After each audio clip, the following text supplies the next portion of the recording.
복음서에서 우리 예수님의 안타까운 마음을 가장 잘 표현한 구절이 있다면 오늘 본문입니다.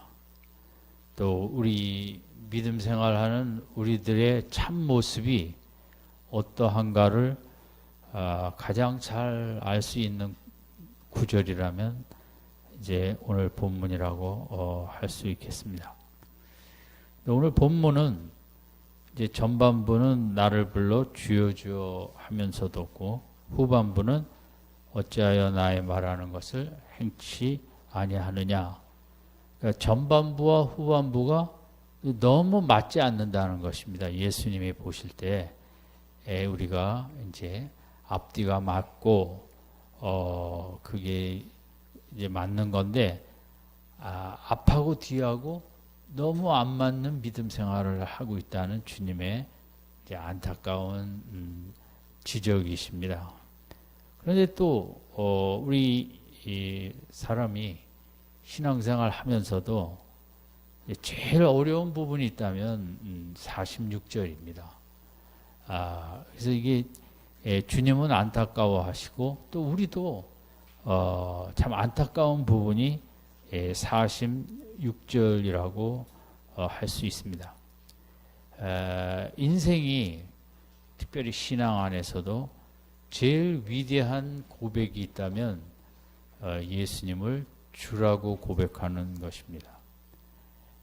이것은 이제 오늘날 주라는 개념은 고대 사회보다 많이 약하지만 로마 시대로 보면 주, 로드라는 것은 이제 시자만 부를 수 있는 엄청난 호칭이 아니겠습니까?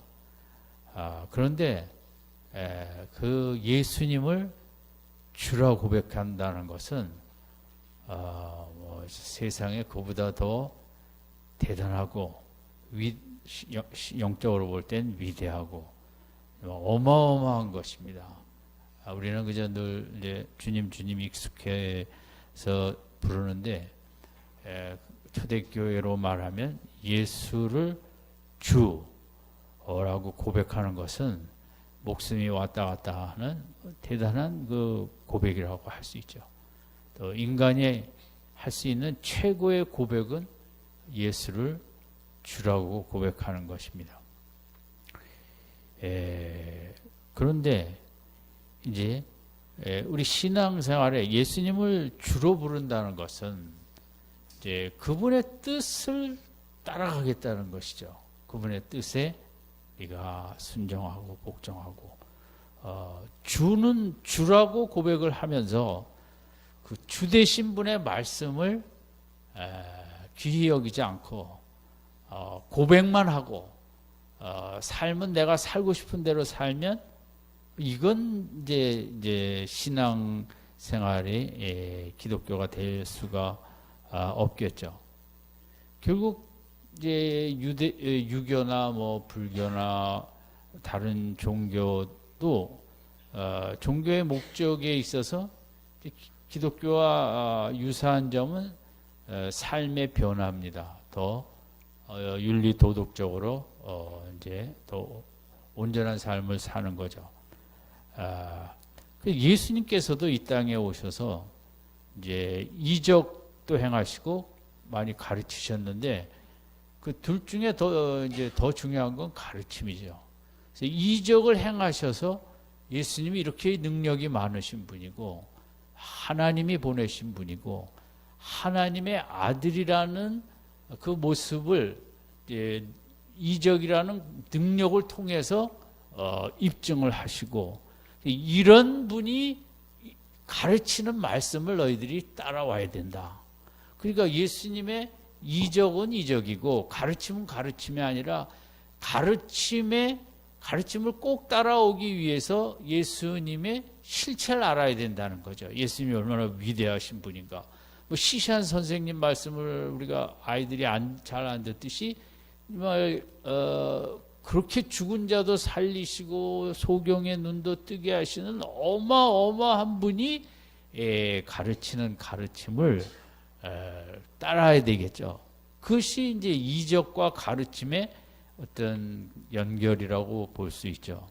예수님께서 원하시는 것은 물론 예수 믿어 우리가 다 천국에 오기를 원하시지만 이 땅의 삶에 있어서 예수를 주라 고백하며 그 주되신 분의 뜻을 우리가 잘 순종하고 복종하며 나가는 것이 이제 기독교의 핵심이고 예수님이 가장 원하시는 것이고 그래서 오늘 이제 본문에 있어서 이것은 예수님이 이 땅에 오신 중요한 이유가 다 나와 있어요. 예수님을 주라 알고 고백하는 것과 그러기 때문에 주 대신 예수님의 가르침을 따라가는 것, 이것이 이제 주님이 이 땅에 오신 목적이라고 할 수 있죠.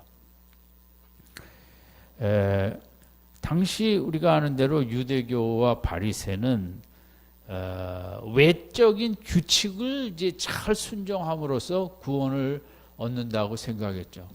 세상의 모든 종교는 다 그렇습니다. 규칙을 잘 지켜야 구원을 얻는다. 예수님도 그것은 마찬가지입니다.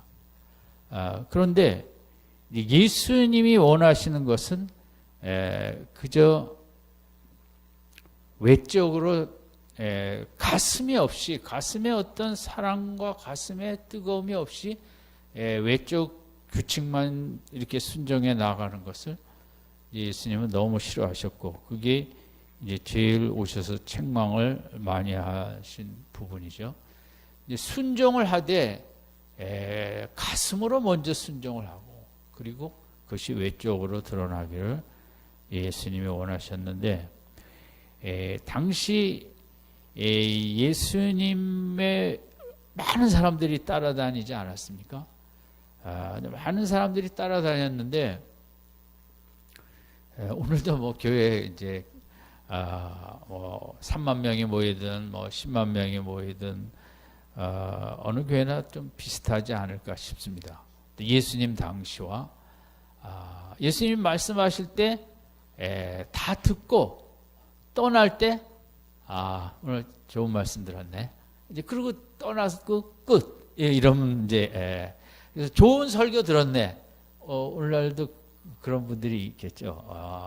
믿음이 약해서 그렇게도 하겠지만, 참 설교 잘하네. 그 끝입니다. 그 다음에 이제 주중에 아무런 그런 말씀과 예수님과 관계가 없는 이제 자기 나름대로의 삶을 살아가는 이제 이런 모습이 오늘 우리에게도 있겠죠. 그래서 이제 우리가 잘 아는 예수님의 씨 뿌리는 비유에 첫 번째 그 씨를 뿌릴 때 어디에 떨어졌다 그랬죠? 물어본 제가 잘못입니다. 길가에 길가에 떨어졌더니 그 씨가, 말씀이라는 씨가 떨어졌더니 어떤 현상이 일어났을까요? 새가 와서 정말 신속하게 탁 쪼아물고 갔다는 거예요. 그것은 예수님께서 사탄의 역사로 이제 보신 거죠. 그러니까 사탄이 제일 싫어하는 건 우리 속에 말씀이 들어오는 것입니다. 말씀이 자라나는 것입니다. 말씀의 지배를 받고 말씀에 순종하면 세상이 너무 좋아지니까 사탄은 서로 미워하고 헐뜯고 이런 걸 해야 되는데, 그러기 위해서는 인간의 마음속에 하나님의 말씀이 들어가면 안 된다는 거죠. 그러니까 말씀이라는 건 상당히 위대한 것입니다. 그 말씀대로 살면 영생도 없고 천국도 가고 하나님이 그토록 귀히 여기고 사랑하시고, 그리고 우리 속에 그 말씀이 있다는 게 뭐 교회 다니니까 당연히 여길 수 있지만, 얼마나 인간이 받을 수 있는 최고의 축복은 그 가슴에 하나님의 말씀이 있다는 그런 인생입니다. 우리가 정말 복받은 인생을 감사하는 이 밤이 되시길 바랍니다. 그래서 사탄은 이제 예배를 드리고 나갈 때 어떻게 해서든지 그 말씀을 뺏어가야 된다 이거죠. 그런데 많은 사람들이 2000년 전이나 뭐 그 이전 또 뭐 기독교 역사 또 오늘날도 그 말씀을 듣고 내가 이 말씀을 설교 시간에 들었는데 좀 더 거기를 좀 알아봐야겠다. 이 말씀이 왜 이렇게 하셨을까? 목사는 왜 그런 식으로 설교를 했을까? 그 말씀 속으로 들어가야 되는 거죠. 설교라는 것은 결국 설교는 설교 잘하는 게 핵심이 아니라 설교를 통해서 예수님과 하나님을 생각하고 믿게 하는 게, 설교 끝난 다음에 목사가 남으면 그것은 잘못된 설교고, 설교가 끝난 다음에 하나님이 남고 예수님이 남아야 그게 진짜 설교거든요. 근데 오늘 우리는 그 설교가 뭐 좋았다, 그것은 내가 듣기 좋으면 좋은 설교예요. 그게 좀 상당히 문제가 있고, 예수님 당시에도 많은 사람이 그랬고, 끝난 다음에 말씀을 좀 더 깨달으려고 마태복음 13장 씨 뿌리는 비유에 가면 그 예수님이 해석을 하실 때 그 깨달음이라는 단어를 막 여러 번 썼어요. 13절, 14절, 15절, 19절, 23절, 50절. 말씀을 듣는 것은 말씀을 받는 것이지만 그냥 간단하게 탁 들어오고 여기 막 그 역사하는 게 아니라 그 말씀을 계속 생각하고 연구하고 묵상하고, 왜 그 성경에 이런 말씀이, 하나님은 왜 이런 말씀을 하셨을까, 뭐 이런 걸 그 말씀 속으로 들어가야 되는데, 사탄은 그거 들어가는 걸 싫어하는 거죠. 그러니까 사람에 따라 그냥 말은 참 잘하네 목사가, 그러면서 그 다음 단계로 들어가려는 마음을 갖지 않을 때 사탄은 이제 얼른 채간다는 거죠. 그래서 이제 말씀이라는 것은 사탄과 성령과의 큰 씨름이라고 할 수 있죠. 하나는 빼앗아가려고 그러고, 성령은 그 말씀이 우리 속에 계속 감동을 주게 하려고 역사하도록, 말씀을 안 뺏기도록 하게 하고, 하나는 말씀을 막 뺏어가려고 하고, 하나님의 말씀은 너무 이제 이렇게 귀한 거. 예수님 당시에 이제 그렇게, 그리고 오늘날도 뭐 영어 조사는 안 해봤지만 많은 사람들이, 교회 다니는 사람들이 예수님 하나님 자랑보다는 자기 교회 자랑하고 그 교회 담임 목사 자랑하고, 이런 분들이 있는 것이 예수님 때도 마찬가지였어요. 그래서 말씀 속에 하나님의 뜻을 사랑하고 그런 것이 아니라 그냥 예수님 좋은 분, 정말 대단하신 분, 그냥 감탄이 있어요. 교회 그런 분들 있잖아요. 그런 거죠. 근데 이제 그게 요즘에는 이제 뭐 다 그런 건 아니지만, 교회 뭐 훌륭할 수 있죠.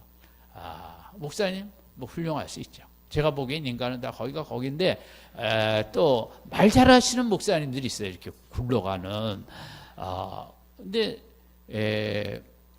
거기에 이제 그래서 여러분 뭐 미랄교회 성도님들은 어디 가서 참 목사 자랑하기 힘드니까 안 하시는, 제가 참 다행이라고 생각하는데, 이게 말씀이 아니라 인간이, 뭐 그 미국 교회도 마찬가지고, 마치 뭐 그런 대형 스타 반열에 있는 사람들처럼 이제 환호하고 갈채하고 뭐 자랑하고 뭐 하고, 여러분 이제 큰 교회는 어떤 게 큰 교회인가? 몇만 명 모이면 큰 교회인가? 그렇지 않습니다. 지금 하나님을 크게, 크신 분임을 바로 아는 교회, 그 교회가 큰 교회입니다. 우리 뭐 큰 교회, 건물 큰 교회가 큰 교회가 아닙니다. 10만 명이 있어도 하나님의 개념이 크냐 작으냐, 그냥 하나님은 그죠? 물질적 축복만 주시고 기도하면 응답하시고, 이런 차원은 상당히 하나님을 작게 보는 거죠. 온 우주의 뜻 가운데서 통치하시고, 하나님 교회는 위로받으러 가는 것이다. 그것도 쏘가 넘으면 안 돼요. 여러분 지난 주일날 본문처럼 예수님이 위로하려면 빨리 가셔야죠. 예수님이나 하나님 마찬가지거든요. 하나님의 목적이 더 중요하지, 하나님의 영광이 드러나고 하나님의 뜻이 드러나고 우리가 위로받는 게 먼저가 아니라니까요. 아멘. 막 위로받으러 하나님은 우리가 위로받는 것보다 하나님의 뜻이 영광이 나타나는 게 더 먼저라는 거죠. 예? 교회에 가서 교회는 위로를 받아야 되는데 상처를 주고, 여러분 그런 거에 너무 연연하시면 안 돼요. 교회에 상처도 있고, 주님은 그 사랑하는 나사로 가정에도 위로하려면 빨리 가죠. 위로보다 이 가정에 하나님의 영광을 체험하는 게 더 크기 때문에 더 늦게 가서, 위로는 나중에 하시고 이번 주에 할 본문 마르다야 마리아에게 위로 안 하세요. 부활을 믿으라고 그러지. 아멘. 교회 가서 위로를 받아야 되는데 이 교회는 위로가 없고 뭐가 없고 상처만 있고, 그런데 머물러 있으면 안 되는 거죠. 그러니까 우리가 이제 온 힘을 다해서 신앙생활에 힘써야 되는 것은 날이 갈수록 더 크고 광대하시고 높으신 하나님을 알아가야 돼요. 깊이. 그래야 내 인생이 커지는 거예요.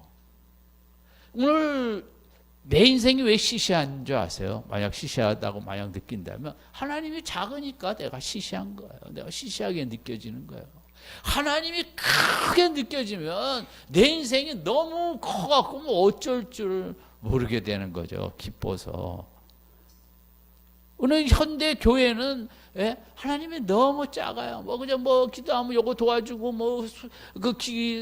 그것만 응답하고 이런 거 안 되면 하나님 위로도 안 해주시고 하나님을 너무 작게 이렇게 해요.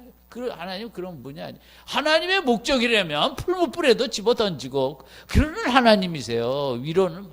위로도 하시긴 하시지만 위로가 먼저는 아니라는 거죠. 하나님의 뜻과 계획과 목적과 영광이 먼저인 줄로 믿습니다.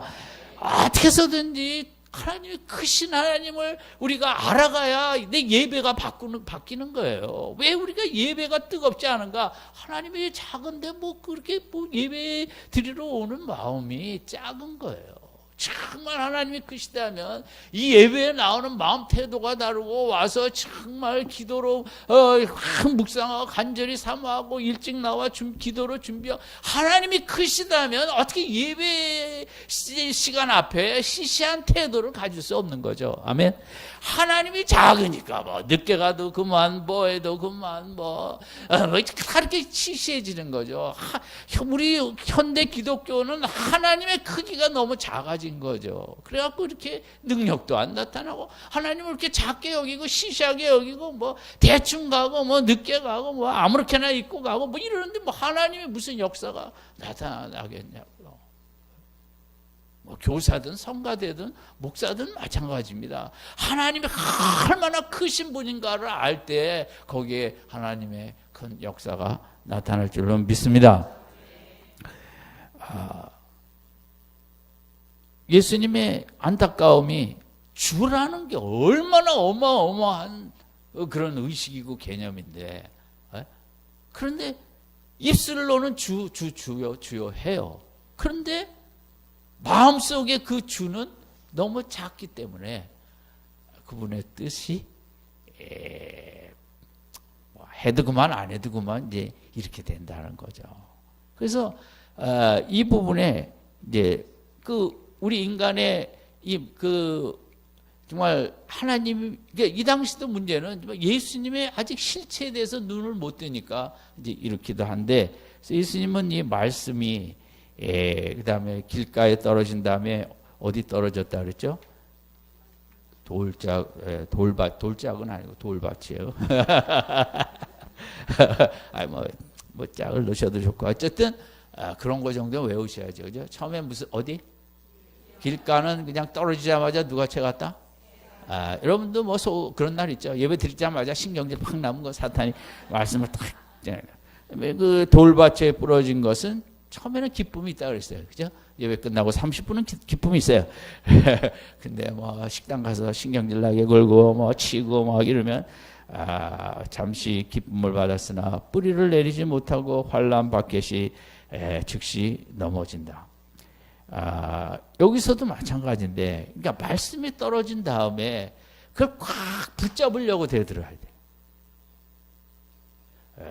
그냥 멍하니 있으면 식당 가서 기분 나쁘고 주차장에서 차 뺄 때 기분 나쁘고 집에 갈 때 운전할 때 누가 끼어들면 기분 나쁘고 다 말씀은 날아가고 말씀을 이제 꼭 붙잡는 아침에 그 한 구절이라도 큐티라고 내가 붙잡을 게 있으면 이제 그걸 막 수시로 하루 종일 일하면서도 그 말씀을 붙잡지 않으면 사탄이 가만히 있지 않죠. 그런 환경을 통해서 금방 뺏어간다는 거예요.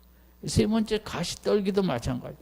이거 뭐 재물의 유혹, 세상의 염려가 너무 많다 보니까 말씀을 조금 생각하다가 또 많은 거죠. 말씀이 막혔다 그랬거든요. 혈관이 막히면 죽잖아요.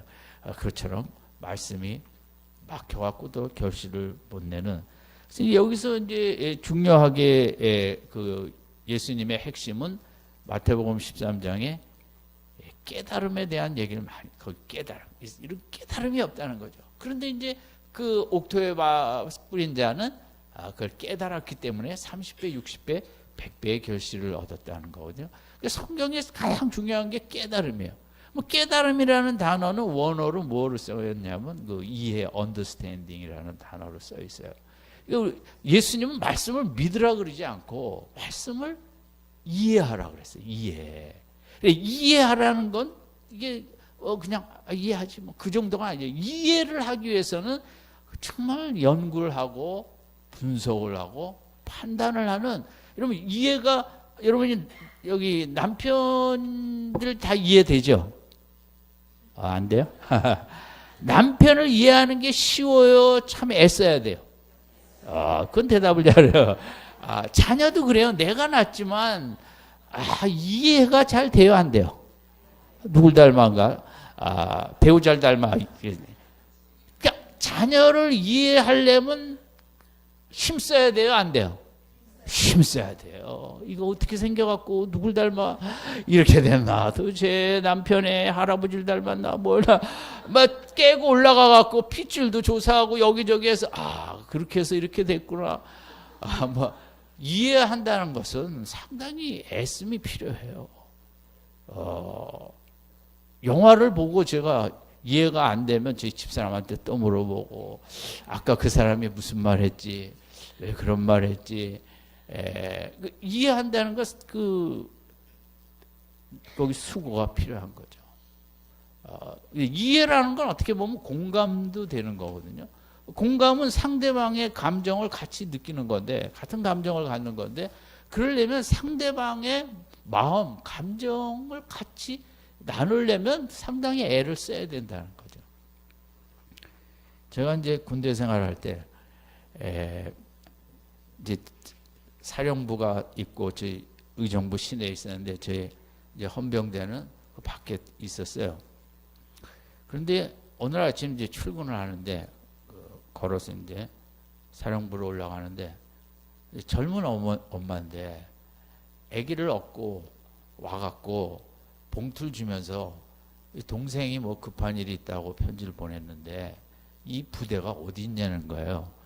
뭐 여러분들 아시다시피 부대는 뭐 2707 부대 뭐 이런 식으로 흔히 그래서 편지 속에도 어디 있다는 걸 모르십니까? 모른대요. 근데 의정부라는 도시가 얼마나 부대들이 많은가 몰라요. 거기서 뭐 포천으로 뭐 이쪽으로 저쪽으로 뭐 정말 조그만 부대, 큰 부대 뭐 부대가 정말 깔린 게 다 군부대예요. 근데 거기서 그 군부대는 위치를 알려주면 안 되니까 그냥 동생이 뭐 2708 부대 뭐 이렇게 쓴 것 같아요. 근데 왜 헌병대로 왔냐? 나 출근하는데 이제 그 모처 쓴 군인은 또 모른다 그랬죠. 제가 그걸 어떻게 알겠어요? 그래서 제가 너무 딱해서 이제 그 우체국에 보안대 애들도 나와 있고 그래서 가서 물어봤어요. 이 부대 어디 있는지 아냐? 그러니까 그거 어떻게 알겠어요? 그건 정말 알기 힘들거든요. 그래서 제가 이제 또 보안대 대학교 후배 애들도 의정부에 있고 그래갖고 전화를 했어요. 이 부대가 어딨냐? 그러니까 제 보안대에 있는 후배가 전화상으로 이런 얘기하면 걸린다는 거예요. 저는 그냥 순수한 마음으로 만약 그 친구가 알아갖고 그게 덕정 뒷변에 있다 뭐 어쨌다 이랬으면 이제 제가 더 골치 아픈 건데 군대는 모든 군대 전화로 하는 것은 도청이 돼요. 장군이든 뭐든 그리고 사병이 하든 그래서 이제 군대는 이제 암구호라는 게 있는데 전방에 더 중요한 게 이제 누가 와서 문을 두드리는데 이제 이쪽에서 뭘 대면 저쪽에서 무슨 말이 하는데 예를 들면 이제 독일 이제 이쪽에서 그러면 저쪽에서 바보 하는 이제 이게 이런 그 두 단어가 항상 하루 매일마다 내려와요. 대한민국 도깨비 뭐 이런 축구를 도깨비 같이 뭐 사실 독일이 그 이기는 건데 뭐 제가 볼 때 슛이 아슬아슬하게 나가서 이제 하나님이 보호하서 그렇게 된 것 같은데 이제 그걸 만약 그 군대 전화로 하면 했다가 우리 예하부대 직업군인이 영창 가고 옷 벗었어요. 그 정말 군대 절대 간첩이 그걸 알면 안 되거든요. 그 암구호는. 그 마찬가지로 무슨 부대가 어디 있냐 이건 정말 제가 그러냐? 내가 너무 애기 엄마가 딱 해서 그런 거예요. 그래서 그럼 더 이상 할 수가 없어서 나왔죠. 근데 내가 왜 출근을 안 하고 출근 늦게 했다 혼날 것 뻔히 아는데 그 정문에서 내가 그 아줌마 붙잡고 그렇게 했느냐? 이 아줌마를 물어보니까 전라도 맨 끝에서 밤 차 타고 올라왔다는 거예요. 그 용산역에 내렸는데 거기서 또 이제 의정부 근처라니까 의정부까지 또 기차를 타고 온 거예요. 제가 그 전에 대학생일 때 내장산 놀러 가느라고 용산에서 밤에 완행열차 타고 내려가 본 적 있어요. 정말 움직일 수도 없는데 물론 다 놀러 가는 대학생들이었지만 내장산 무슨 역까지 가는데 허리를 필 수 없는 올라올 때도 그 정말 이게 당시 완행열차 이 밤새 오는 게 화장실도 못 갈 정도더라고요. 사람들이 너무 많아. 이 아줌마가 젊은 여자예요. 그 애기였고 1살도 안 된 애기였고 그 완행열차를 타고 올라왔다는 얘기를 들으니까 제가 정말 너무 고생했구나 동생 때문에. 근데 그때 또 제 누님도 그런 애기가 있었다고 조카가 있었고 3살 난 조카 4살 난 조카 딱 보니까 이게 누님처럼 나이는 아니지만 제가 어떻게 할 수가 없는 거예요. 그러니 또 용산역에서 내려도 피곤한데 다시 거기서 기차를 타고 또 의정부까지 왔으니 밤새 애기는 얼마나 보채겠고 그런데 이제 의정부 왔더니 또 사람들이 그 헌병대 가라고 이제 누가 그걸 또 가르쳐준 그 말을 했나 봐요. 그러니까 헌병대는 그런 거 잘 모르거든요. 부대가 어디 있는지. 그래서 그걸 또 거기까지 헌병대까지 뭘 타고 왔는지 고생해 갖고 온 거예요. 그러니까 제가 출근이고 뭐고 왜? 그래서 그 젊은 애기 엄마가 이해가 되니까 얼마나 밤새 힘들어서 밥이나 제대로 먹었겠나? 거기 완행열차에 뭘 먹었겠어요? 계란이나 한두 개 사드셨나? 애 없고 옛날에 애 없고 다니는 얼마나 정말 힘들겠어요. 그걸 그냥 밤새 타고 왔으니 그럼 제가 정말 영창을 가도 좋을 만큼 저는 사실 아무도 모르죠. 제가 그 일은 아무도 본 사람도 없고 하나님만 아시는데 이해하니까 그렇게 되는 거거든요.